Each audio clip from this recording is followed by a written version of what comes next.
Bismillahirrahmanirrahim. Assalamualaikum warahmatullahi wabarakatuh. Alhamdulillahirabbil alamin.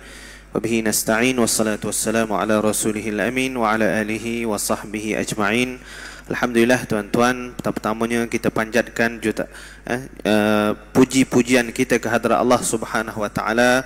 Sama-sama pada malam ini kita dapat menunaikan tanggungjawab kita solat maghrib berjamaah, dan insya-Allah pada malam ini kita bersyukur dapat bersama dalam satu program bicara perdana suara masjid sempena kemerdekaan Malaysia kita lah.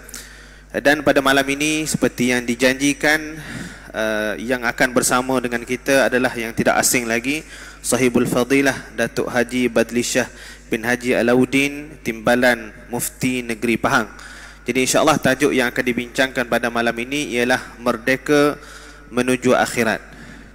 Jadi tanpa melengahkan masa, saya jemput dan mempersilakan Al-Fadil Datuk untuk membawakan tajuk pada malam ini. Falyatafaddal mashkura.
Assalamualaikum warahmatullahi wabarakatuh. Bismillahirrahmanirrahim. Alhamdulillahi hamdan katsiran tayyiban mubarakan fihi kama yanbaghi li jalali wajhikal karim wa li 'azimi sultanik. Allahumma salli ala sayyidina Muhammadin abdika wa rasulika nabiyil ummi wa ala alihi wa sahbihi wa sallim.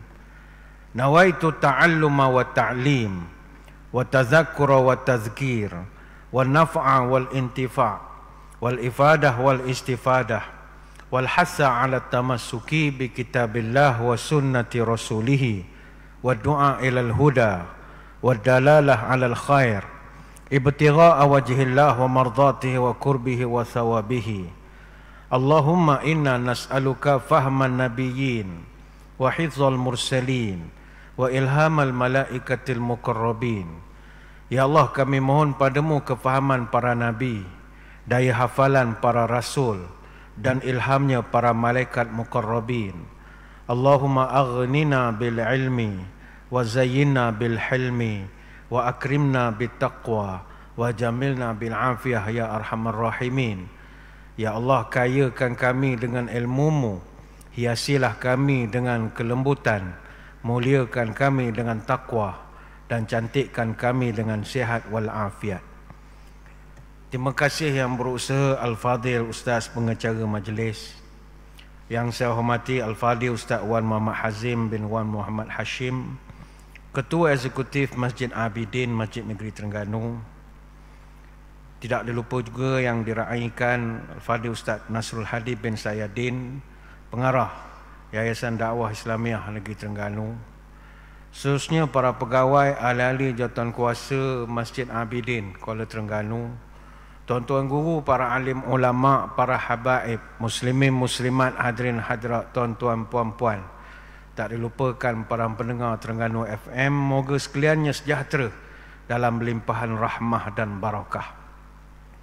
Saya dahului dengan penyataan tahmid kesyukuran atas pertemuan malam ini, dan seterusnya dapat kita kembali bertatap muka. Setelah kali terakhir saya hadir menyampaikan ceramah di sini, kira-kira 2180 hari yang lalu. iaitu hari Sabtu 16 September tahun 2017. Maknanya sudah 5 tahun, 11 bulan, 20 hari. Dan saya sangat yakin tuan-tuan tak ingat dah apa yang saya ceramahkan ketika itu. Masa itu kita membincangkan tajuk mensyukuri nikmat kemerdekaan. Pada malam ini insya-Allah kita akan bahaskan satu tajuk, moga-moga ada manfaat, iaitu merdeka menuju akhirat. Hadirin hadirat sekalian, pertama mari kita lihat apakah yang dimaksudkan dengan merdeka. Perkataan merdeka ini dia pinjam dari bahasa Sanskrit. Maknanya bahasa Sanskrit ini bahasa lama. Dalam perbandaran bahasa Melayu hampir 400 perkataan pinjam daripada bahasa Sanskrit, termasuklah umumnya dalam hal ibadat, puasa, apa lagi, pahala, dosa, surga, neraka, 7 petala langit, petala-petala dan macam-macam lagi. Bidadari, kebanyakan istilah agama dipinjam daripada bahasa Sanskrit. Dalam bahasa Sanskrit dia sebut mahardika. Mahardika ni maknanya kekayaan ataupun keagungan ataupun kekuasaan. Dan kata mahardika ini telah diserap ke dalam perbandaran bahasa Melayu, termasuk di dalam bahasa di Indonesia, terutamanya bahasa Jawa kuno, yang semua membawa maksud kemakmuran, kesempurnaan dan macam-macam lagi. Sebab itu kalau kita rujuk perkataan mahardika ini memang banyak wujud dalam buku-buku kesusastraan yang lama. Kesusastraan Jawa misalnya dalam buku Sutasoma, Ramayana, Negara Kertagomo, Kidung Harsyawijoyo dan macam-macam lagi, memang jumpa perkataan mahardika. Dalam bahasa mudah, mahardika ini maknanya kita bercakap tentang kedaulatan sesebuah negara. Cuma pada malam ini kita sama-sama nak menengok apa hakikat sebenar merdeka itu. Adakah duniawi semata-mata? Merdeka ini saya tertarik dengan pandangan yang diberikan oleh Syed Muhammad Najib Al-Attas ketika dia memberi takrif merdeka. Sangat menarik takrifan yang dia berikan. Kata dia, merdeka ini adalah kebebasan, tetapi bebas ikhtiar, bebas membuat pilihan. Merdeka ini dia bukan bebas huriyah, bebas sebebas-bebas, tidak. Dia bebas buat pilihan.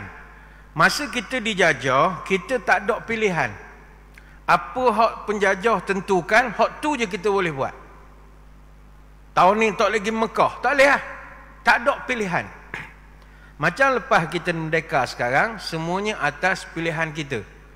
Nak pergi masjid, pilihan kita. Tak ada kekangan. Kecuali masa Covid ke masa PKP, tu cerita lain. Artinya atas kita. Nak pergi buat haji masa muda, atas kita. Nak pergi lepas penceng, atas kita. Semuanya adalah ikhtiar. Maka ini merdeka yang paling sebenar, kata Syed Najib Al-Attas. Sebab kalau orang menterjemahkan merdeka tu maknanya bebas, bebas dia mesti ada had. Sebagaimana kata orang Arab, huriyatul fardi mahdudun bi huriyatil ghairi. Kebebasan seseorang disekat oleh kebebasan orang lain. Kita tak ada istilah bebas. Contoh kita di rumah nak pasang lagu radio kuat-kuat. Berhak tak kita pasang radio kuat-kuat? Berhak. Ni rumah kita, ni radio kita, ni kebebasan kita, kemerdekaan kita. Tetapi kebebasan kita itu kita kena ingat, kita telah ambil kebebasan orang lain. Orang lain hak nak tidur, orang lain hak ada anak kecil, orang lain hak sedang sakit gigi, mengganggu suara yang keras tadi, pergi ke rumah dia, tersekat kebebasan dia. Anak muda bawa motor kuat-kuat, perang, itu kebebasan dia. Tetapi dia kena ingat orang lain pun ada kebebasan dia sendiri yang kita tak boleh ambil. Apa lagi? Ada orang memang pesen dia kalau cakap telefon kuat. Kalau duduk kedai dalam bas dalam mana-mana, dia cakap telefon, semua orang boleh dengar. Macam dia seorang ada handphone. Bila kita tegur, kau aku, telefon aku. Ni kemerdekaan aku, kebebasan aku, hak aku. Bang, setiap hak ada had. Abang punya kebebasan jangan sampai meragut kebebasan orang lain. Itu merdeka, dia tidak boleh makna bebas, kata Syed Najib Al-Atar. Ni falsafah sikitlah. Tapi merdeka ni dia mesti ikhtiar. Hak mesti ada had.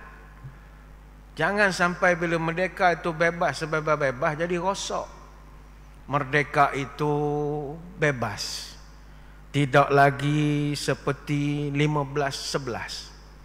Ketika itu hidup sentiasa rimas, ke sana sini dalam cemas. Bila-bila masa boleh hilang nafas, dikekang penjajah tanpa belas. Alhamdulillah kini merdeka memang bebas. Rupa-rupanya bebas untuk berkelakuan ganas, bebas buat jenayah dengan jelas.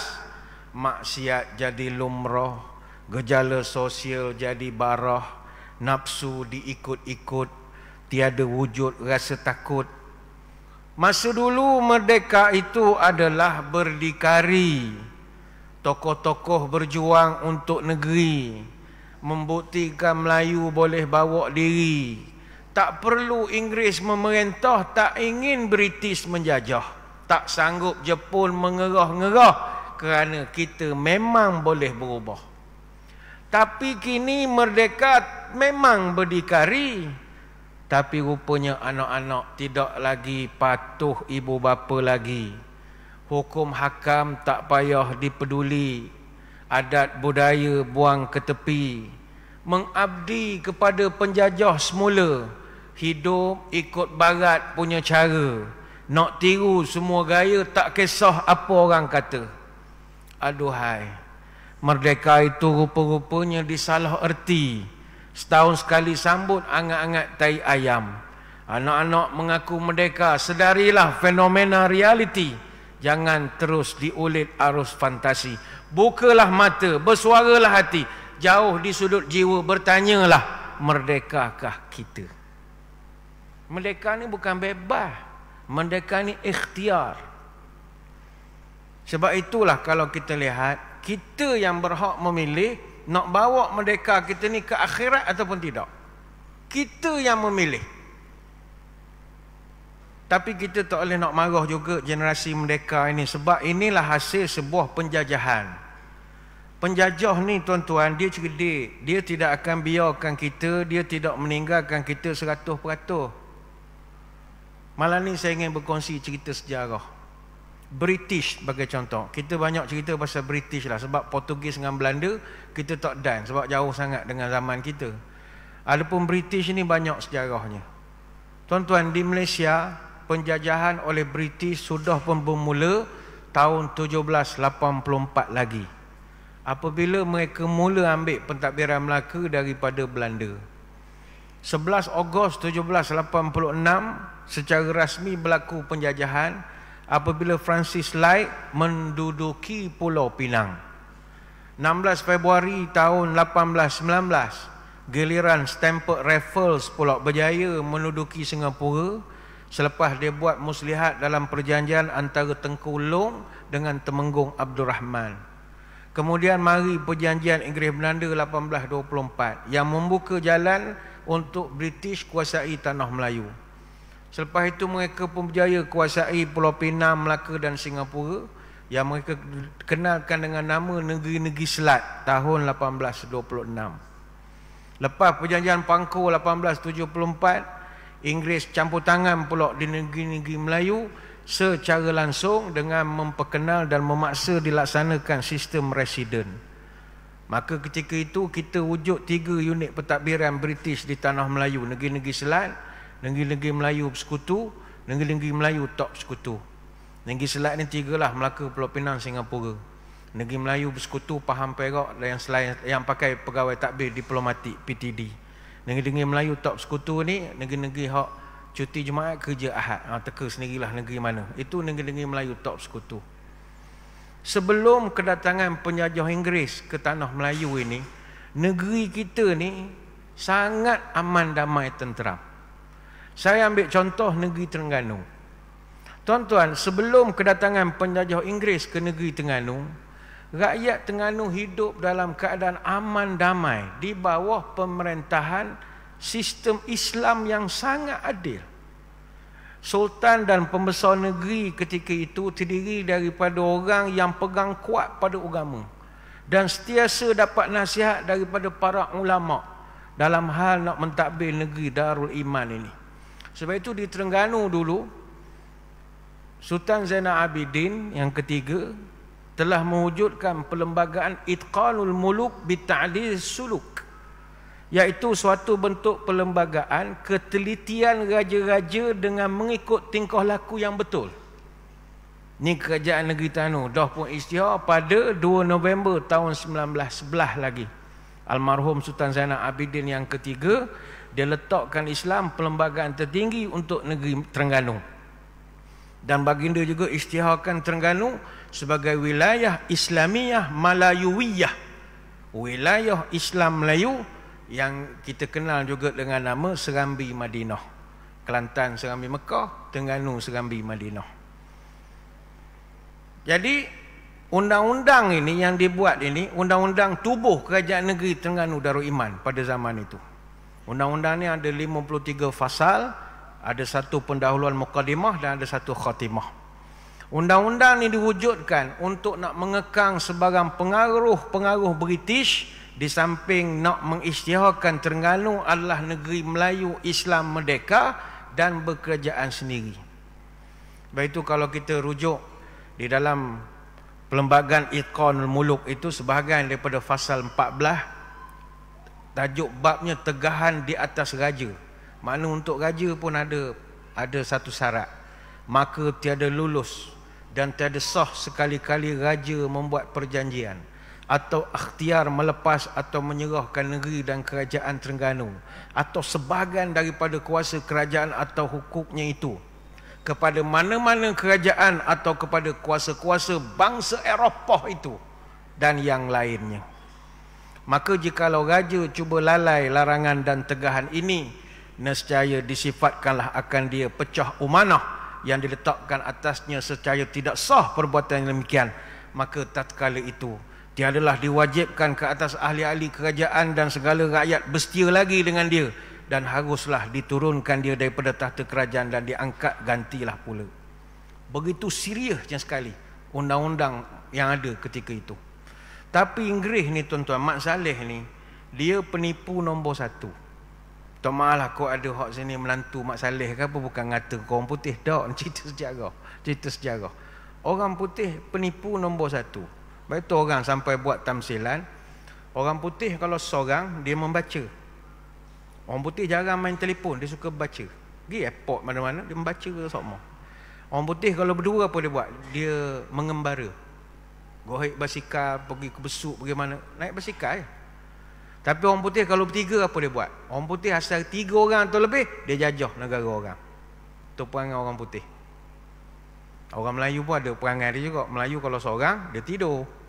Kalau berdua, dia membawang, mengumpat. Kalau bertiga, dia kenduri. Itu dia ramai. Asal ramainya ngeteh lalu. Inggeris dengan tipu muslihat dia berjaya letakkan negeri Terengganu di bawah naungan dan jajahan takluknya secara aman menerusi muslihat perjanjian Bangkok tahun 1909. Perjanjian itu disempurnakan dengan perjanjian yang dimeterai antara Arthur Henderson Young, iaitu dia ni gubernur negeri-negeri Selat dan juga Pesuruhjaya Tinggi negeri-negeri Melayu, dengan Sultan Haji Muhammad II Muazzam Shah ibni almarhum Sultan Haji Zainal Abidin III Muazzam Shah, Sultan Terengganu yang ke-12 pada 24 Mei 1919 di Singapura. Perjanjian itu dibuat secara paksa dan bercanggah dengan fasal 14 Undang-Undang bagi diri Kerajaan Terengganu yang melarang sama sekali mana-mana sultan menyerahkan negeri Terengganu kepada kerajaan asing, terutamanya kuasa Eropah.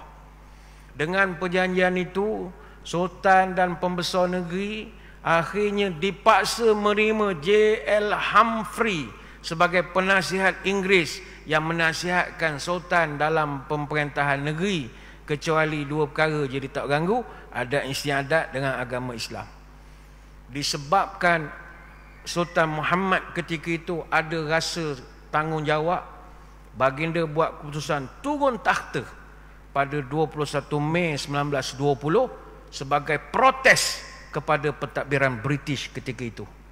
Baginda hanya memerintah selama setahun, 5 bulan, 27 hari. Baginda mangkat 11 April 1956 di Istana Gong Kapas, dan makam baginda di sebelah ni saja, dekat dalam kubah Masjid Abidin ini. Ini orang yang ada pendirian. Mau tipu aku, tak apa, aku tak jawatan. Ini semangat para pemimpin kita dulu, para ulama. Jiwa mereka jiwa berani. Bayangkan, orang putih pula perkenalkan sistem pentadbiran dan undang-undang pada masa itu. Masa itu dah masuk zaman Sultan Sulaiman Badrul Alam Shah. Dibuatkan pula majlis negeri. Majlis negeri ini gantikan majlis mesyuarat negeri. Sebelum ni majlis mesyuarat negeri dipengurusikan oleh Tuanku Sultan, dianggotai oleh Syekhul Islam apa semua, tapi dia tukar jadi majlis mesyuarat negeri. Ada pula penasihat Inggeris dalam itu. Sebab itu tuan-tuan, Inggeris dia tidak meninggalkan kita 100%. Dia akan usaha juga supaya kita ikut cara dia.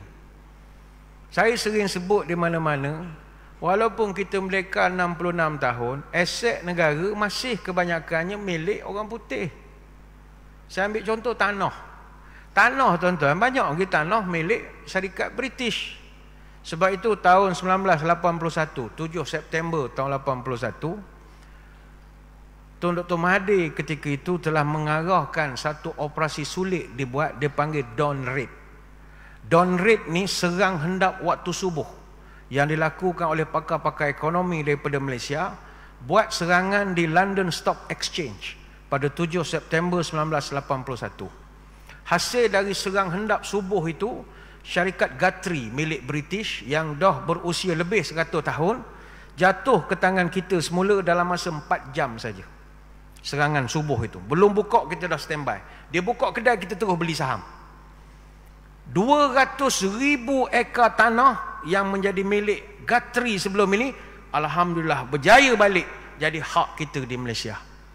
Kita cepat-cepat buatkan pencantuman antara Guthrie, Golden Hope dengan Sime Darby.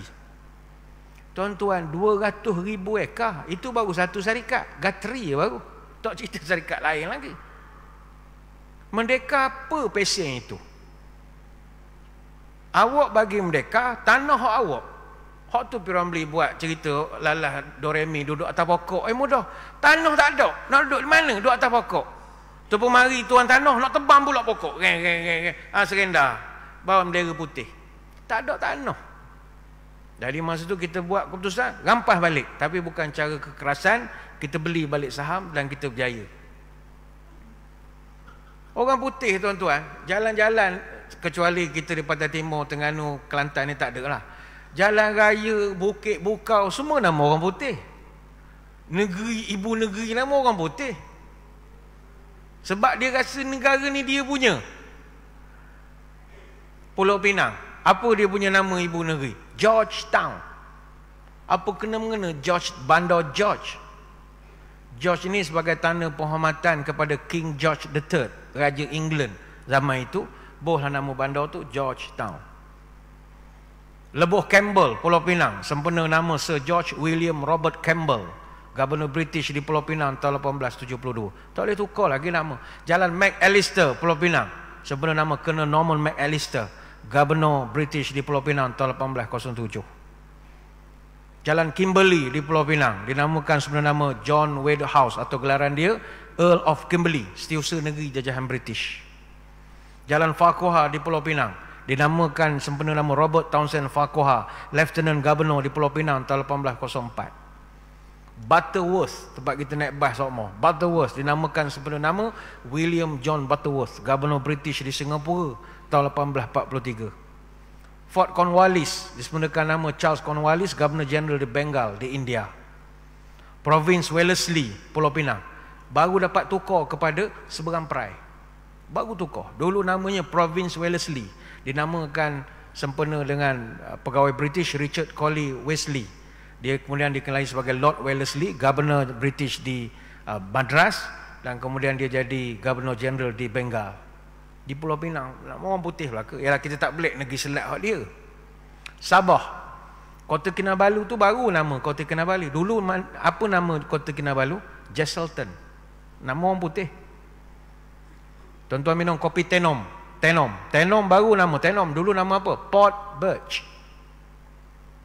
Ada yang masih kekal Beaufort, Sabah. Tu masih kekal Beaufort.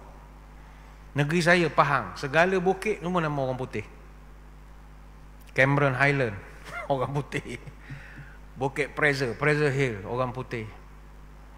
Kalau Kuala Lumpur berapa banyak nama Mat Saleh. Tapi ada yang boleh ditukar. Jalan Conley, Jalan Geni, Jalan Semarak sekarang. Jalan Davidson tukar nama Hang Jebat. Jalan Travers dah tukar nama Brickfield. Jalan Bellamy ni Jalan Istana Negara Lama. Jalan Gilmat sekarang panggil Jalan Duta. Jalan Mountbatten, Jalan Tun Perak. Jalan Thrasher sekarang nama Jalan Sultan Ismail. Jalan Thrasher sempena nama Sir William Hood Thrasher, Residen General Melaya. Di Perak berapa banyak nama masih orang putih. Dia rasa negeri dia. Bukit Larut sekarang, dulu panggil bukit apa? Bukit Maxwell. Teluk Anson dah tukar nama sekarang. Dah panggil apa? Teluk Intan. Dulu Teluk Anson. Ada sekolah menengah Anderson dekat dengan Ipoh. Kuala Sepetang, apa nama lama dia sebelum tukar Kuala Sepetang? Port Well. Kalau di Kuala Lumpur ada Jalan Well, Jalan Raja Chulan sekarang. Kemudian ada sekolah menengah Clifford di Kuala Kangsar dan juga sekolah menengah Clifford di Kuala Lipih. Terengganu pun ada lah, tapi dia tukar lepas zaman penjajah. Ada satu di Kemaman, saya tak sebut lah. Teluk Moknik nama tak. Tapi tukar Monica Bay. Allah nebeng sungguh lah. Monica Bay. Teluk Moknik jadi Monica. Bahal lah. Janji nampak orang putih. Begitu ya. Selangor banyak Pulau Carey, Jalan Templars Park, Port Swettenham di Selangor, di Kelang. Negeri Sembilan, Port Dickson. Mana Dickson dapat nama? Melaka ada Kampung Morton. Artinya mereka tak akan tinggalkan kita 100%. Dia tinggal nama dia, legacy dia. Dan yang paling kita rasa khawatir, dia tinggalkan pula pemuja dia. Dalam istilah perbahasan orang golongan yang memuja Inggeris, ini kita panggil orang Anglophile. Tak tahu dalam masjid kita ni ada orang Anglophile atau tidak. Anglophile ni orang-orang yang sangat mempunyai jiwa dan pemikiran Mat Saleh. Walaupun rupa serupa kita hitam je, tapi pemikiran Mat Saleh. Kemajuan Mat Saleh. Nak maju orang putih. Hatta mereka di kalangan ada kalangan Anglophile di negara kita dulu tak setuju pun mereka. Sebab katanya mereka nak buat apa, orang Melayu jarum sebatang pun tak kerti buat. Bangun dah pukul 10 pemalas, Cina lagi rajin. Tak payah mereka duk orang putih sudah. Ada. Hak tak mau sahih mereka ada. Sebab mereka ni Anglophile. Dan ini bukanlah satu tuduhan apa tidak, tetapi memang berlaku rekrutmen kepada proksi-proksi penjajah ni dalam kalangan penduduk tempatan. Dan cubaan awal untuk mereka buat ini telah pun direkodkan dalam banyak buku sejarah. Thomas Byton misalnya daripada London Missionary Society, dia sendiri rekrut orang-orang Cina yang duduk di Melaya awal abad ke-19. Dia rekrut supaya mereka ni lupa Cina, jadi Mat Saleh, cakap orang putih. Dia buat rekrutmen betul. Benjamin Kisbury daripada Malayan Mission Chapel yang berpangkalan di Singapura. Ini adalah pejuang kepada vernacular education. Pejuang pertama yang nak mewujudkan sekolah vernacular ataupun sekolah jenis kebangsaan ini. Bagaimana cara orang putih dulu rekrut? Yang dia pegang adalah istana. Dia pengaruhi bangsawan-bangsawan Melayu. Dia rekrut dan serapkan anak-anak bangsawan elit Melayu ini belajar di tempat pendidikan barat. Contohnya di Penang Free School, di Malay College Kuala Kangsar MCKK. Ini kita cerita sejarah. Bukan takut orang sekolah MCKK kecil hati pula. Takut Penang Free School kan terus bawa keluar anak dia resok tak payah sekolah lah, mau sekolah. Tak, ni cerita sejarah dulu. Sekarang tak ada dah. Cerita dulu usaha dia. Usaha yang dia buat. Tapi tidak semua menjadi. Jadi anak-anak ini dia didik Anglophile, jadi orang putih. cara fikir, perangai, kehendak dalam segenap bidang. Makan cara orang putih, minum cara orang putih, berjalan cara orang putih, berpakaian orang putih, kahwin pun orang putih. Ini contoh. Maka apa kesannya? Kesannya adalah orang putih ajar dia bahawa kalau mu nak berjaya, mu kena kuasai budaya Inggeris. Bahasa ibunda tidak akan menjadikan kamu berjaya. Mu nak berjaya, kuasai bahasa Inggeris. Ini Anglophile dia panggil. Tuan-tuan, zaman sekarang ada lagi Anglophile ini yang beranggapan kalau nak hebat kena pandai bahasa Inggeris. Sedangkan dalam dunia, kalau kita ambil contoh di PBB, Pertubuhan Bangsa-Bangsa Bersatu, adakah bahasa rasmi PBB bahasa Inggeris? Tak. Kalau bahasa Inggeris hebat, apa tak jadi bahasa rasmi? Tidak. Kerana di PBB bahasa rasminya ada 6, bukan 1. Bahasa Arab, bahasa Cina, bahasa Inggeris, bahasa Perancis, bahasa Rusia, bahasa Spanyol. Banyak lagi bahasa. Tapi kita ditanam, mu nak cerdik, mu nak berjaya, bahasa Inggeris. Hak kita ngaji di Mesir pandai bahasa Arab, dipinggirkan dari arus perdana. Padahal kita boleh bahasa ketiga juga. Yang mengaji bahasa selain daripada Inggeris, dianggap tidak bijak. Padahal tuan-tuan, kalau kita pergi ke Perancis, orang Perancis dia ada satu masalah, dia panggil Anglophobia. Anglophobia ni penyakit benci ke orang putih. Orang Perancis benci ke orang putih, tuan-tuan. Kalau tuan-tuan pergi Paris, nak beli beg, beli apa, masa nak tawar-menawar tanya harga, cakap orang putih, langsung tak layan.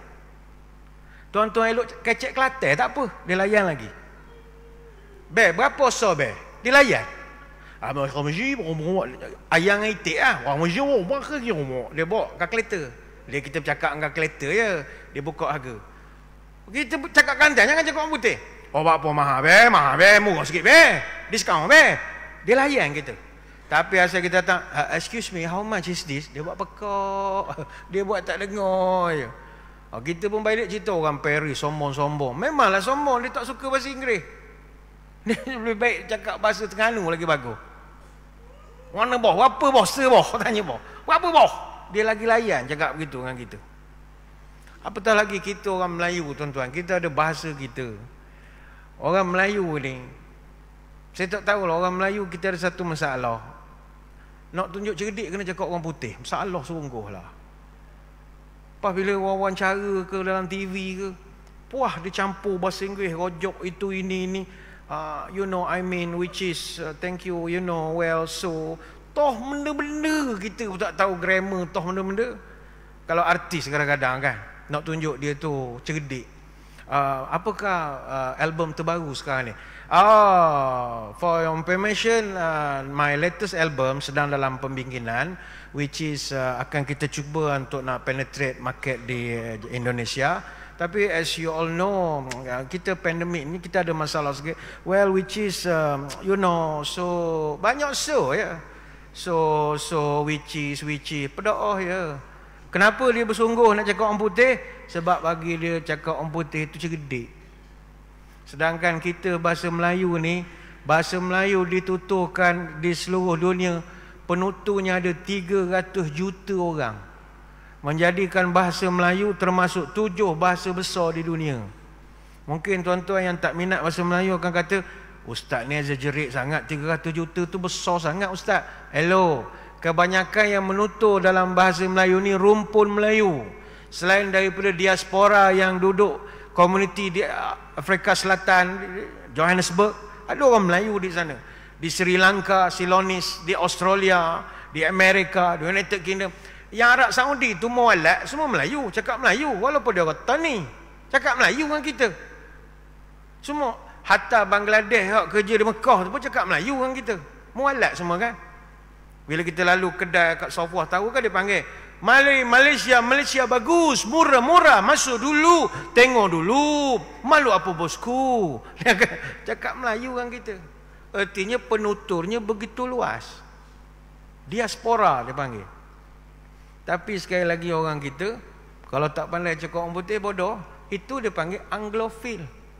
Ditanam oleh orang putih itu. Jangan tuan-tuan, English is just a language, not knowledge. Bahasa Inggeris ni bahasa, dia bukan ilmu pengetahuan. Ilmu pengetahuan tu ilmu, dan ilmu tu cahaya. Cahaya tak akan masuk dalam hati hok sombong, belagak, takbur, merasa orang lebih bodoh pada dia. Itu bukan ilmu. Sebab itu jangan sombong. Sian dulu Faiz Subri, pemain bola sepak Pulau Pinang, dia skor bola pada jauh, dapat anugerah FIFA Puskas. Ketika dia ambil anugerah, orang Malaysia tak ada yang bangga yang apa. Apa sebab? Orang kutuk lagi dia. Kenapa orang kutuk? Kerana dia tak pandai cakap orang putih. Masa berucap dia buka telefon, agak WhatsApp banyak masuk, tak jumpa nota. Sudah. Tak jumpa. Orang pun kutuk, oh ini ke level la ilaha illallah. Buat apa jadi begitu? Ada artis kita berucap dalam anugerah, dapat anugerah, nak cakap orang putih. Orang minta cakap Melayu, dia boleh cakap I sound stupid when I speak Malay. Dia boleh cakap gitu. Saya ni nampak bodoh, dengar bodoh kalau saya ni cakap Melayu. Ini kita panggil Anglophile. Orang yang dah direkrut kepalanya oleh British.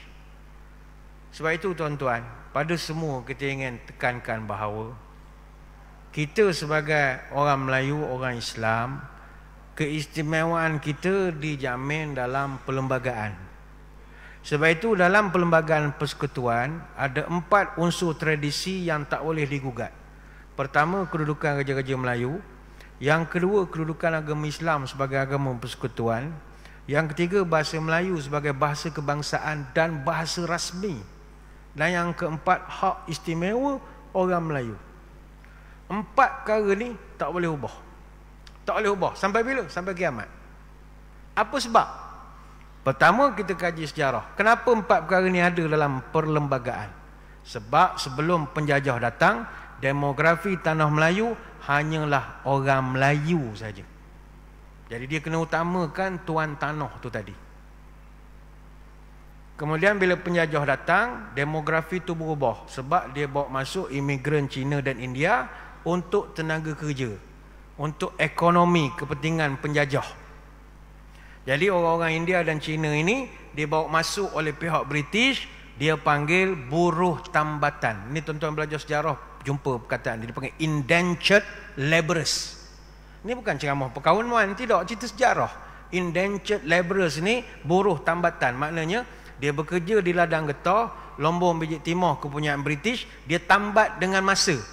Awak kerja 3 tahun, lepas 3 tahun balik. Dia buruh tambatan dia panggil. Dan mereka ini semua tidak ada kerakyatan. Mereka ni stateless.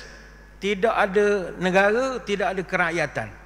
Masa tu kita orang Melayu, kita dia panggil rakyat sultan. Sebab kita ada sultan.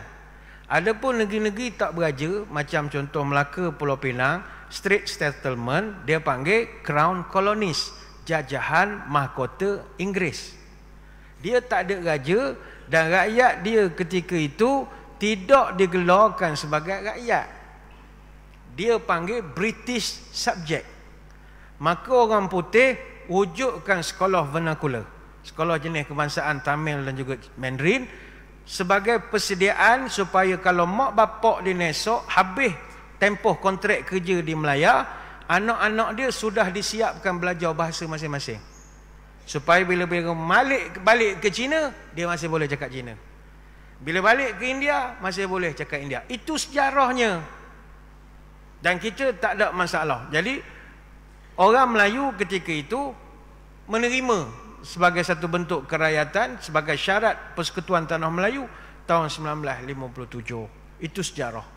Sebab itu salah satu daripada benda dalam perlembagaan adalah Islam adalah agama persekutuan.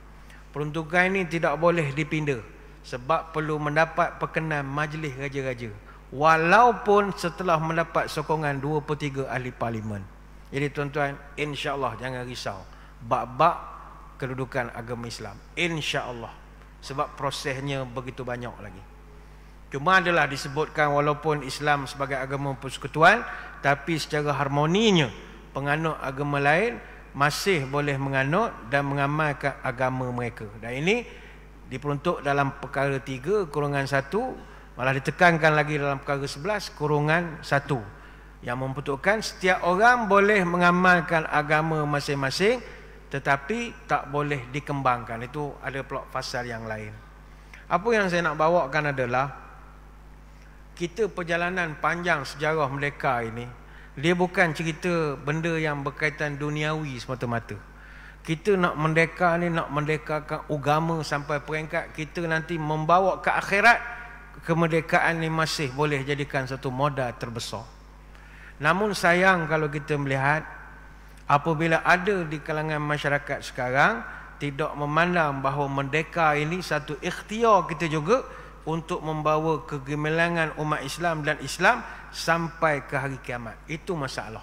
Sebab mereka memandang merdeka ni merdeka sajalah. Pentadbiran duniawi, pentadbiran negara. Tidak. Ini ikhtiar kita untuk mengembangkan Islam. Kita akan berehat dulu seketika selepas ini kerana kita nak memberi laluan kepada azan Isyak. Sekejap lagi kita akan lihat bagaimana Islam ini dah bertapak di seluruh Malaysia ni sebelum daripada merdeka lagi. Tadi kita bercerita tentang Terengganu, bagaimana di Pahang, bagaimana di negeri-negeri lain. Tapi kenapakah cerita sejarah ini tidak diangkat ke permukaan? Siapa yang menyorok sejarah ini? Ini kita akan bincangkan selepas kita berehat dulu seketika. Tuan-tuan jangan ke mana-mana, kembali lagi selepas ini insya-Allah.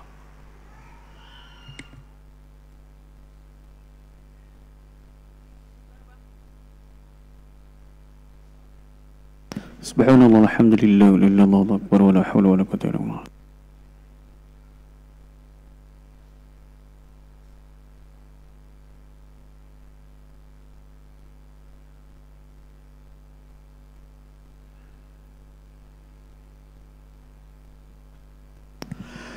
Allahu akbar, Allahu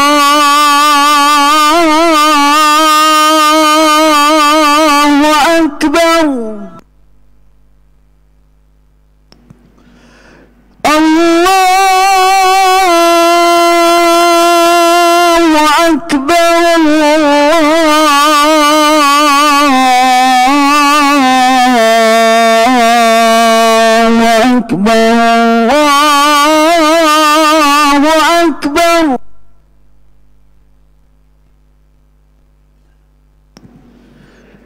أشهد أن لا إله إلا الله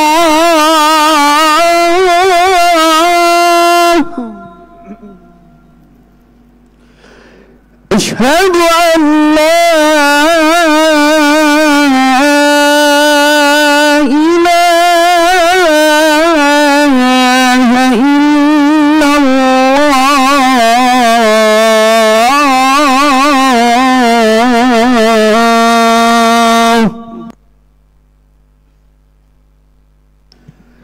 أشهد أن محمد رسول الله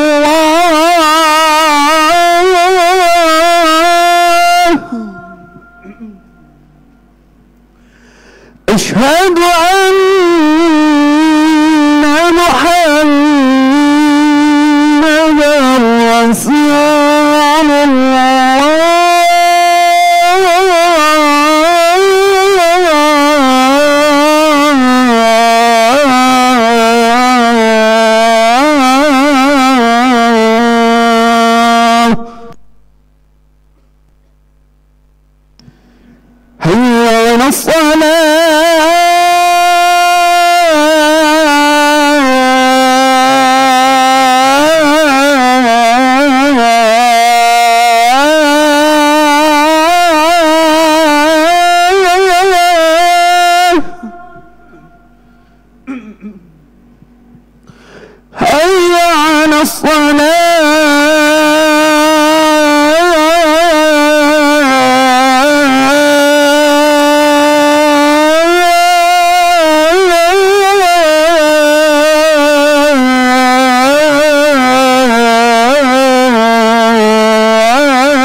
على الفلاح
Muslimin muslimat yang dirahmati Allah sekalian, kembali kita menyambung ceramah pada malam ini.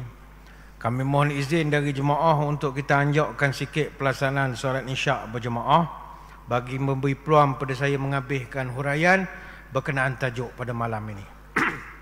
Hadirin hadirat sekalian, sebentar tadi kita dah melihat senario bagaimana cubaan daripada pihak penjajah untuk menghapuskan wajah Islam di negara kita. Kita bercerita tentang bagaimana usaha mereka sehingga peringkat mereka nak meninggalkan anak-anak yang negara mereka jajah ni, yang betul-betul berfikiran serupa dia, menjadi seperti dia. Dan mereka hapuskan segala benda-benda yang menampakkan kecerdikan nenek moyang kita. Tadi kita bercerita undang-undang Islam yang telah diwujudkan oleh beberapa buah negeri di tanah Melayu, itu dihapuskan terus. Macam tadi kita cerita di Terengganu ada perlembagaan Itqanul Muluk bi Ta'lil Suluk. Itu saya ingat tuan-tuan ada baru dengar malam ni pun ada. Tak pernah dengar pula ada undang-undang begitu di negeri Terengganu, dah jalan kan lama dah. Negeri saya di Pahang ada hukum Kanun Pahang. Wujud tahun 1596 lagi. Begitu lama sekali. Hukum Kanun Pahang ada 68 fasal. 42 fasal adalah terjemahan daripada undang yang bertepatan dengan provinso hukum hakam kitab fiqh aliran Syafi'i. Itu memang ada lagi simpanannya. Berjudul hukum Kanun Melaka dan macam-macam peraturan lagi. Timbul pertanyaan malam ni, apa selama ni tak tahu Ustaz? Apa kita tak tahu kita ada undang-undang, kita ada peraturan-peraturan yang berkaitan dengan Islam? Mana pergi semua benda itu? Sebab semuanya disorokkan oleh penjajah. Sorok di mana? Di negara dia. Tuan-tuan kalau nak tahu sejarah, pergi ke mana? Pergi ke Perpustakaan Yuniza? Pergi ke UMT? Pergi ke museum? Tak. Kena pergi ke School of Oriental and African Studies ataupun SOAS. Pergi ke The Royal Asiatic Society. Pergi the British Library di London. Kena pergi ke Cambridge University Library atau pergi ke Leiden University Library of the Netherlands. Terpaksa pergi keluar negara. Ada ribuan manuskrip pelbagai bidang, kanun bertulis, sejarah Melayu, termasuk hikayat Hang Tuah, surat menyurat daripada Kesultanan Melayu kepada pembesar luar, semua disimpan di negara luar. Kalau kita pergi ke Perpustakaan Universiti Leiden di Belanda saja, pada ketika ini dianggarkan lebih 20,000 manuskrip Nusantara disimpan di Perpustakaan Universiti Leiden di Belanda. Dia simpan semua. Baik itu negara kita sekarang ada beberapa NGO sedang berusaha untuk nak bawa balik. Tapi orang putih takkan bagi, tuan-tuan. Dia takkan bagi. Dia bagi photostat. Dia tak bagi hak asal. Dia bagi kita salin. Itu pun bukan murah lah bayar dia. Contohnya tahun 2016, Yayasan Karyawan ini di Malaysia, dia berjaya terbitkan semula naskah Sulalatus Salatin, peraturan segala raja-raja Melayu. Sebelum tu manuskrip ni disimpan di Institute Manuskrip Oriental di Akademi Sains Rusia di St. Petersburg. Orang di Rusia simpan. Karya umur dah 224 tahun. Tapi dibuatkan katalog nama sejarah Melayu Crusensten. Kita pergi rekod sesa lah, tulis sesa, kena kaji sesa. Maka sekarang ni pihak pemerintah pun dah beri bajet ataupun peruntukan kepada Yayasan Karyawan. Baru-baru ni diisytiharkan 25 juta kepada Dewan Bahasa Pustaka dan 5 juta untuk Yayasan Karyawan. Sebab kos untuk nak mendigitalkan selembar naskah saja, dia cas €1 per muka surat. Dan buku tebal-tebal memerlukan kos yang besar. Tu belum lagi upah nak filologis. Filologi ni tugas mengalih aksara dari Jawi pergi ke Rumi pula lagi. Tapi semuanya duduk di luar. Sebagai nak menunjukkan kita ni dulu negara ataupun negeri kita kuat agama. Kuat sungguh, bukan kuat biasa-biasa dak. Tapi orang putih datang, dia cuba nak tukarkan. Kenapa kita berjaya kekal jadi sekarang? Sebab di sinilah lahirnya peranan ulama.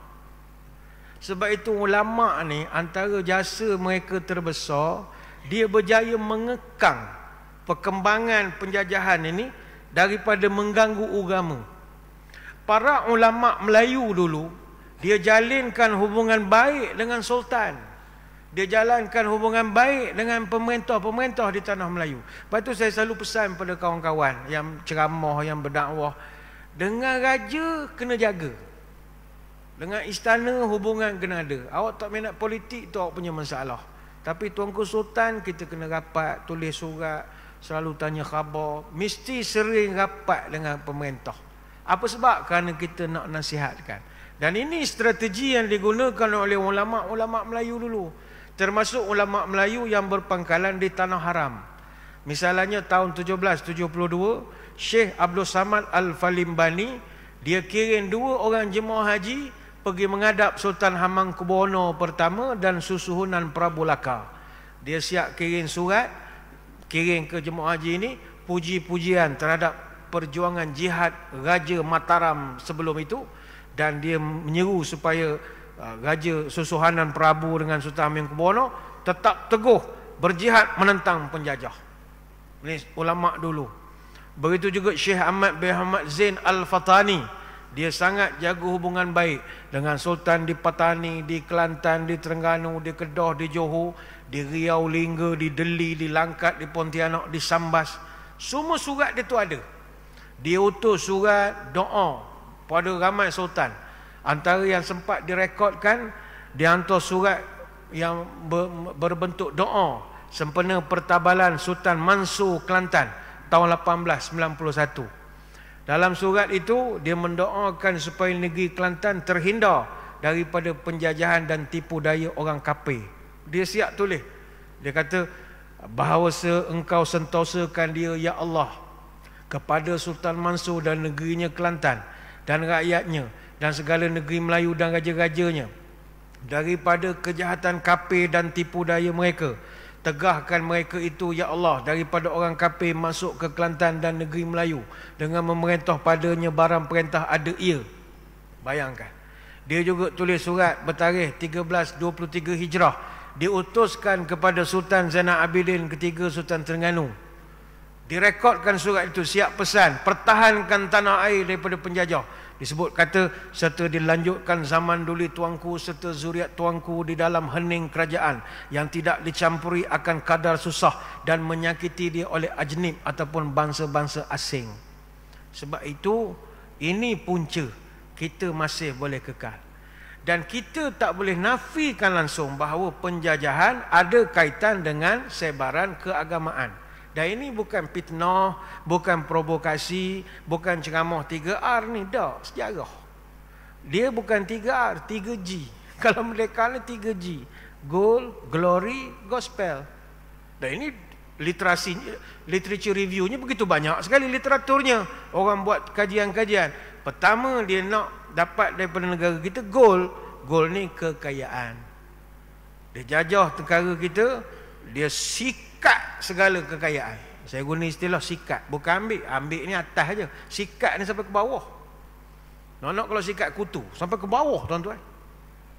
Lepas tu kalau pergi ke London tengok istana Buckingham Palace ke Windsor Castle ke besar-besar, tu semua duit nenek moyang kita tu, ditarahnya semua daripada negara kita. Habis emas banyak. Saya negeri Pahang dulu Rauk punya banyak emas sampai orang panggil Rauk tu Rauk. Maknanya Rauk je dapat emas dalam sungai. Rauk je. Sekarang dia tinggal. Dengan Musangking tinggal lah. Tu pun ujung-ujung lah. Ujung Julai lah. Asyik baik ada Musangking juga lah. Kalau tak ada benda lalu. Bayar habis emas. Habis. Terengganu berapa banyak lombong biji emas. Habis. Dia sikatnya. Ni orang putih. Pertama gold, yang kedua glory. Glory ni glamour lah. nak belagak. Dan ketiga, faktor gospel, faktor keagamaan. Dan ini bukan kita nak kelahi bab agama, sebab dulu dia berjuang untuk agama dia, dan dia bagi dia itu perjuangan suci dia. Dan bagi kita, nasib baik kita ada ulama yang rajin, yang pertahankan. Kalau ulama pemalas macam kita main game siang malam, tak cara, memang lama dah tukar agamanya. Dulu dia usaha betul. Dia secara paksa, kalau berdasarkan kajian Portugis, dia sebar Kristian Katolik. Dia sebaran dia tu memang secara paksa, secara perkahwinan. Kalau Belanda pula, dia sebar mazhab Protestan. Dia secara drastik, tapi dia ada tahap. Portugis paksa. Zaman Raja Philip II, Raja Sepanyol, mana-mana lelaki Portugis, askar Portugis yang berjaya kahwin dengan penduduk tempatan, diberi pengecualian cukai dan dimerdekakan. Tak payah jadi askar, tak payah bayar income tax. Jadi masa tu askar-askar Portugis beria kahwin dengan orang Melayu tempatan, tukarkan agama. Berapa ramai? Ramai. Tahun 1604, Alfonso de Albuquerque ada rekod rasmi dia, file dia merekodkan 200 perkahwinan di Melaka ketika itu. Itu rekod Alfonso seorang je, tak tahu wali hakim hak lain tak ada lagi. Baru satu file wali hakimnya tu. Wali hakim lain tak tahu lagi. 200 perkahwinan. Sehingga mewujudkan komuniti yang sekarang kita panggil Serani. Serani ni maknanya orang macam kita tapi agamanya lain. Tapi ni cerita sejarah, bukan ngungkit-ngungkit nak marah. Buat apa cerita sejarah? Cerita dulu-dulu datang Portugis. Begitu juga kitab Injil, itu diterbitkan secara meluas. Ada Injil yang diterjemahkan oleh Dr. Macaulay Dyckler tahun 1733. Datang Inggeris, terjemah lagi lebih banyak. Stanford Raffles antara orang yang terlibat secara langsung menterjemah pula buku-buku Injil ini, sebab dia sendiri adalah penyokong kuat aktiviti mubalik Protestan daripada pertubuhan mubalik di London. Dan dia nak sangat buat pusat percetakan Injil di Melaka, Pulau Pinang, Singapura dan juga di Betawi, iaitu di Jakarta sekarang. Tapi tak kesampaian. Tahun 1852 ada pula versi Injil tulisan Rumi yang dimelayukan. Ada pula tulisan Jawi pun ada juga. Jadi memang dia buat kerjaan dia. Dia nak ajak agama. Dan kita hormatlah dia usaha. Dia buat majalah-majalah propaganda. Selain daripada cetak Injil, dia buat majalah-majalah Melayu yang merupakan propaganda agama. Sekitar tahun 1821 sampai tahun 1905, majalah-majalah macam Buletin Arifin, Cermin Mata, Sahabat, Warta Melayu, walaupun bunyi majalah Melayu tapi dalam tu propaganda. Tapi kenapa tak berkembang? Hak ni kita kena syukur orang tua-tua kita tak tidur serupa kita. Kita dengar ceramah tidur, bayangkanlah dia tak tidur berjuang. Kita ambil contoh sejak dia Melaka. Almarhum Sultan Melaka, dia tidak menyerah kalah ketika dia dimakzulkan. Dia hijrah pula ke beberapa tempat di Sumatera dan dia meneruskan perjuangan jihad menentang Portugis di Melaka.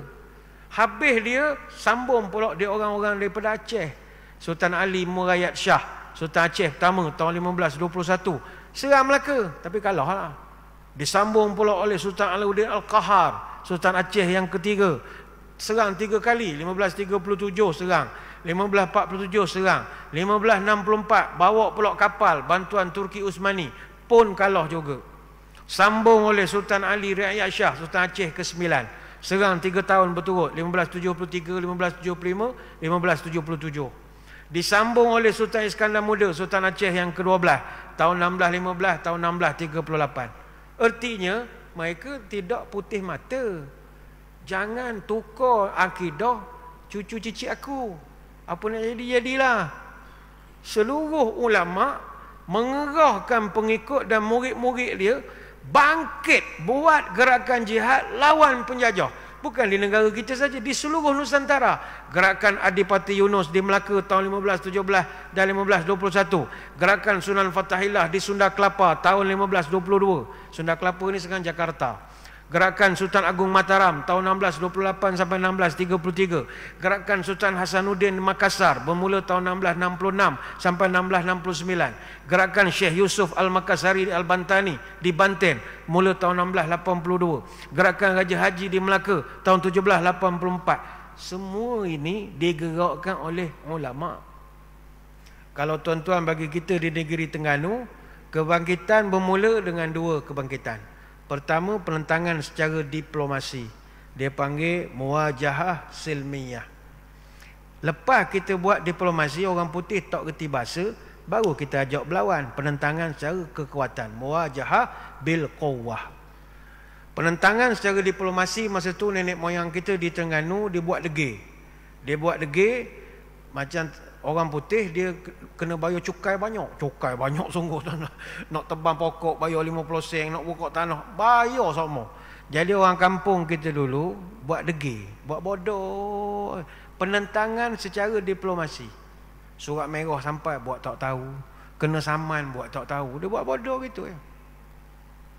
Tapi bila dah lama-lama orang putih pun tak tahan, cukai banyak tertunggak, hutang semua. Jadi dia dah ambil kekerasan, barulah penentangan secara kekuatan. Penentangan secara kekuatan dilakukan dengan beberapa pendekatan. Antaranya pertama, dulu mereka jalankan kempen supaya umat Islam melancarkan perang sabir kepada Inggeris. Contohnya kempen yang dijalankan oleh Syed Sagaf bin Syed Abdul Rahman. Dia tiup semangat jihad.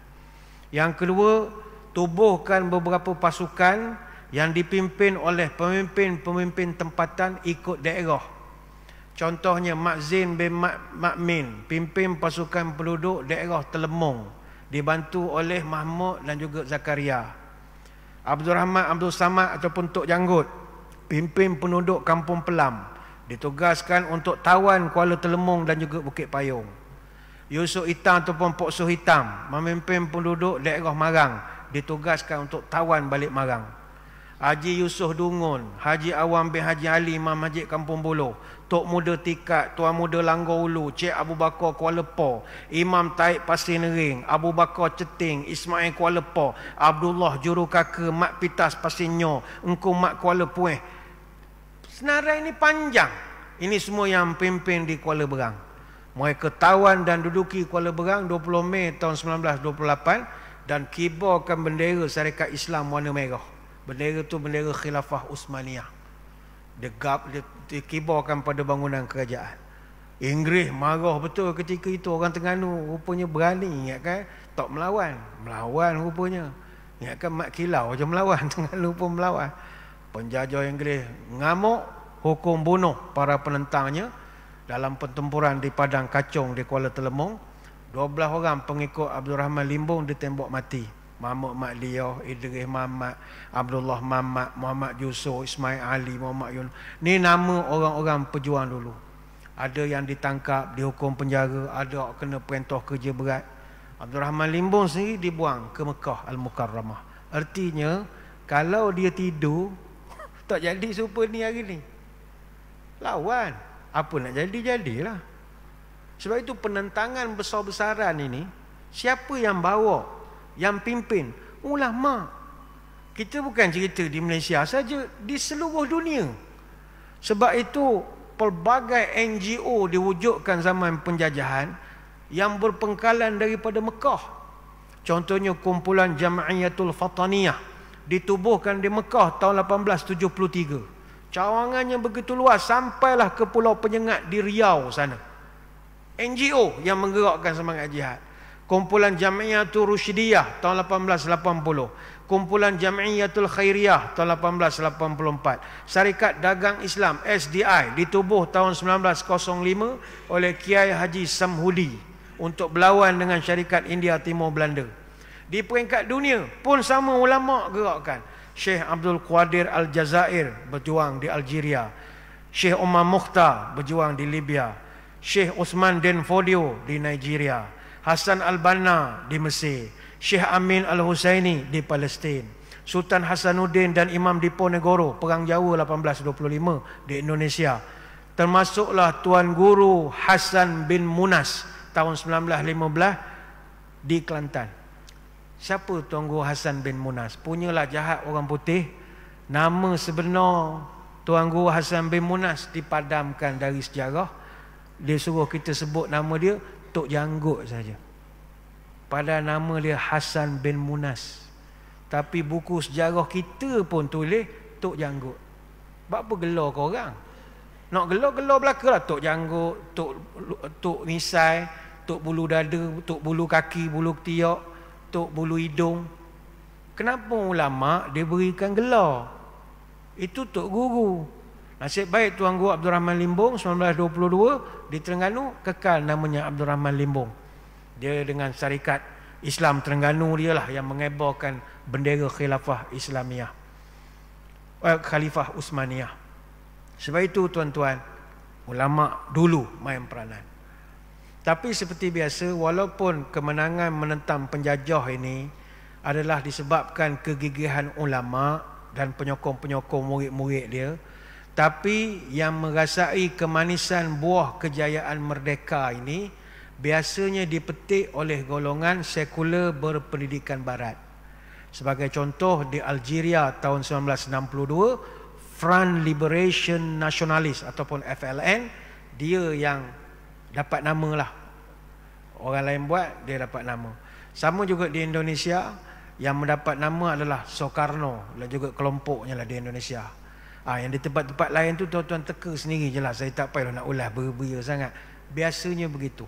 Yang memetik kemanisannya orang lain, yang berjuangnya orang lain. Ingat anak muda sekalian, keseluruhan perjuangan menentang penjajah adalah dipimpin oleh masjid, pondok, ulama, tok guru, imam, bila, siok. Hak ni hak menggerakkan. Dan jangan dipadamkan daripada sejarah. Jangan dipadamkan dari lipatan sejarah ini. Tak boleh padam. Sebab dia bukan berlaku di negeri kita saja, seluruh Nusantara.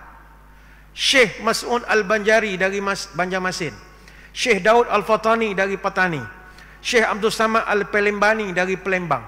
Ketiga-tiga orang ni berjihad mempertahankan Kedah daripada serangan Siam tahun 1832. Nak padam dari sejarah. Ulama yang hak tidak pernah reda dengan penjajahan Inggeris. Syekh Ahmad Al-Fatani sanggup berulang-alik Mekah ke Istanbul semata-mata nak lihat Nusantara alam Melayu ni bebas daripada penjajah. Dia menghadap Sultan Abdul Hamid ketika itu, Sultan Abdul Hamid kedua, untuk nak bincang supaya ambil Kelantan duduk bawah Turki Uthmaniyah. Masa tu dah setuju dah nak jadi jajahan takluk, langkah permulaan. Jadi Sultan Abdul Hamid Turki kirim 2 orang diplomat dia pergi Kelantan. Sampai Kelantan, diplomat dia disekat masuk Kelantan oleh Inggeris sebab mereka kata Kelantan sekarang duduk bawah pentadbiran Inggeris selepas tanda tangan perjanjian Bangkok tahun 1909. Kalau tidak, Kelantan jadi negara-negeri naungan kerajaan Turki. Siapa usahakan? Ulama. Pangeran Diponegoro yang terkenal dalam sejarah Indonesia lancarkan jihad kepada Belanda tahun 1825 sampai 1830. Siapa yang dokong dan dorong dia? Kiai Mojo, Kiai Hasan Basri, Kiai Ghazali dan ramai-ramai. Ramai lagi. Di Banjarmasin, pelibatan ulama seperti Haji Bu Yasin, Haji Mahmud, Haji Muhammad Khalid, Haji Mak Yusof. Ini semua yang lancarkan jihad ke atas Belanda tahun 1859. Di Banten, Maulana Judah dan Kiai Dukuh, dia pengaruhi Sultan Banten, lancarkan jihad kepada orang-orang penjajah di Pajajaran dan juga Palembang. Sebelum daripada itu, Kiai Embun ransang jihad kepada Belanda di Banten tahun 1683. Pemberontakan golongan petani ke atas Belanda di Cilegon tahun 1888 juga hasil dorongan Kiai Abdul Karim yang memimpin tarikat Qadiriyah untuk melakukan penentangan. Baik itu orang muda kena ingat, jaga ketika kita ngata ke orang tarikat, orang tasawuf. Kita kata orang tasawuf, orang tarikat ni dia tahu benda, suluk zikir, tak cara lalu ke benda lain. Tak ada nak jihad, ni tak betul. Kita tak ngaji sejarah. Di kalangan para ulama yang mendokong dan mendorong jihad ini, semua ulama tarikat. Tadi saya sebut tadi tarikat Qadiriyah, Kiai Abdul Karim di Cilegon, itu kiai dalam tarikat Qadiriyah. Pendukung-pendukung tarikat Samaniyah yang melakukan jihad ke atas Belanda di Palembang tahun 1811, semuanya tarikat Samaniyah. Kami orang faham, Mak Kilau dulu berjuang lawan orang putih, niat sebab marah bayar cukai. Mari ke Terengganu, duduk di Kuala Terengganu, berguru dengan Tok Kupalu yang merupakan mursyid tarikat. Terus perjuangan tu berjukar jadi jihad. Sebab itu tarikat tasawuf jangan nafikan dia memberikan kekuatan. Perang Padri pimpinan Imam Bonjol di Minangkabau, gerakan Syekh Yusuf Tajuh Khalwati di Makassar, Wali Songo di Jawa, Teku Cik Tiro di Aceh, di Kemboja pun kebangkitan para ulama Parome, Khatib Sumat menentang orang-orang Vietnam ketika itu. Kemudian bangkit pula gerakan Raja Sulu yang merupakan juga seorang ulama, Sultan Azimuddin, lancarkan jihad kepada Spanyol tahun 1760-an. Maka kita boleh simpulkan, kalau tanpa perjuangan golongan ini, belum tentu Islam kuat hari ini. Lepas itu kita kena terima kasih kepada para pejuang terdahulu, kerana serangan daripada Barat untuk nak menghapuskan wajah Islam kuat sebenarnya, bukan sikit-sikit. Direkodkan oleh Alfonso de Albuquerque berapa yang tukar agama, rasmi rekodnya. Tapi kenapa tidak boleh kembang luas? Kerana nenek moyang kita ada bisikan dan seruan dari para ulama yang menjadikan kita ni masih kekal. Banyak kekal di negara kita ni, selain daripada Islam masih lagi kekal. Walaupun ada yang nak mencabar, adalah sehari dua ni nak mencabar itu ini, tapi dia sebab kita punya perlembagaan 4 perkara yang saya sebut di awal tadi, dia punya ikatan dia kuat. Mana nak hapus tu kena perkenan majlis raja-raja dulu. Walaupun 2/3 parlimen setuju nak pindah, dia kena sign majlis raja-raja dulu. Banyak cerita, banyak cerita. Bukan perkenan yang Pertuan Agong, majlis raja-raja. Jadi susah, banyak cerita. Selain daripada Islam berjaya kita pertahankan sampai sekarang, antara yang kita boleh bangga hari ini adalah sistem beraja. Ini kita kena bangga tuan-tuan. Orang putih ni dia jahat. Dia hapuskan semua raja negara orang, tapi negara dia ada raja. Orang putih dia datang ke India ke mana-mana, dia buang habis raja-raja. Tapi raja England dia pas tukar-tukar, dia ada semua raja. Lepas tu kita bersyukur negeri kita ada raja.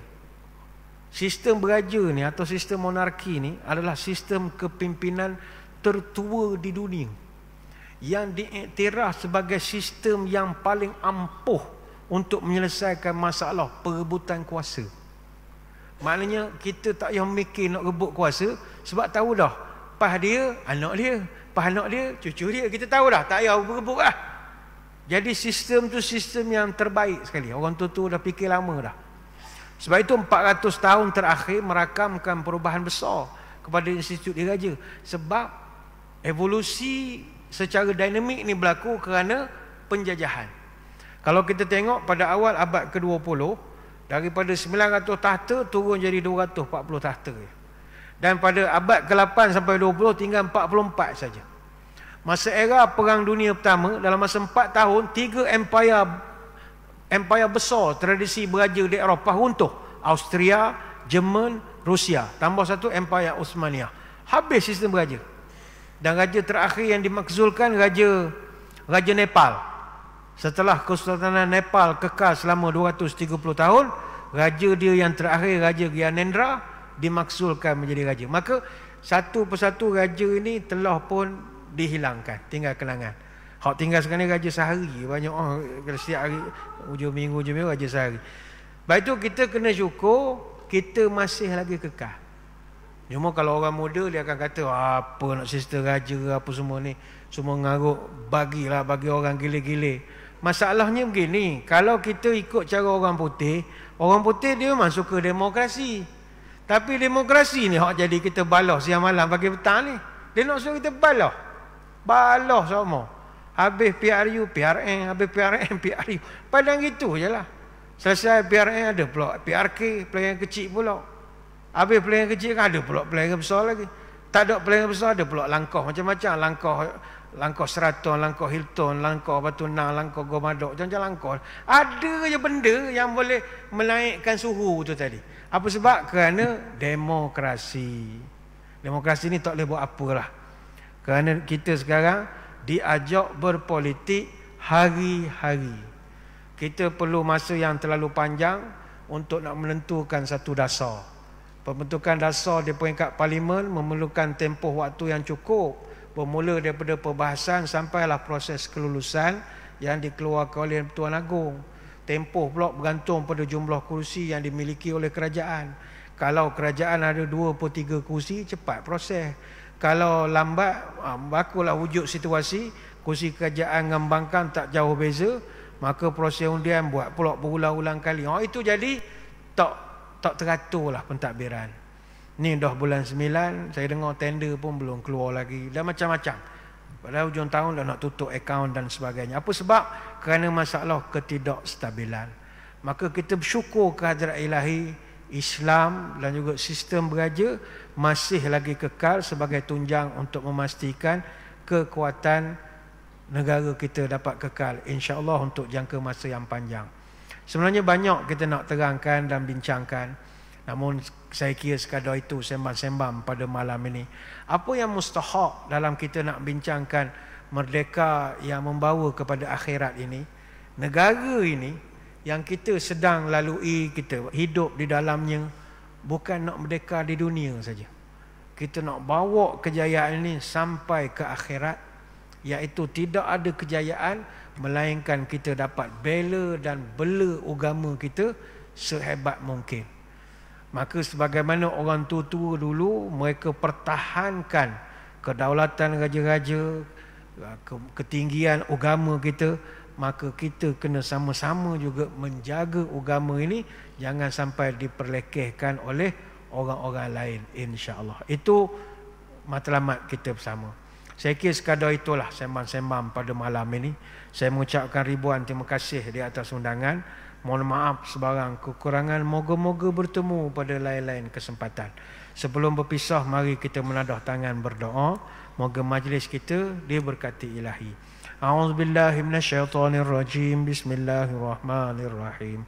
Allahumma salli wa sallim ala Sayyidina Muhammad salatan tukhrijuna biha min zulumatil wahmi.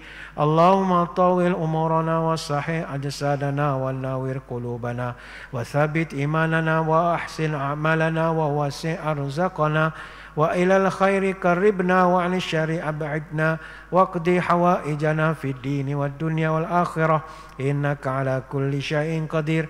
Ya Allah, panjangkanlah umur kami, sihatkanlah tubuh badan kami, terangkan hati kami, tetapkanlah iman kami, elokkanlah amalan kami, luaskan rezeki kami, dekatkan kami dengan kebaikan, jauhkanlah kami dari kejahatan.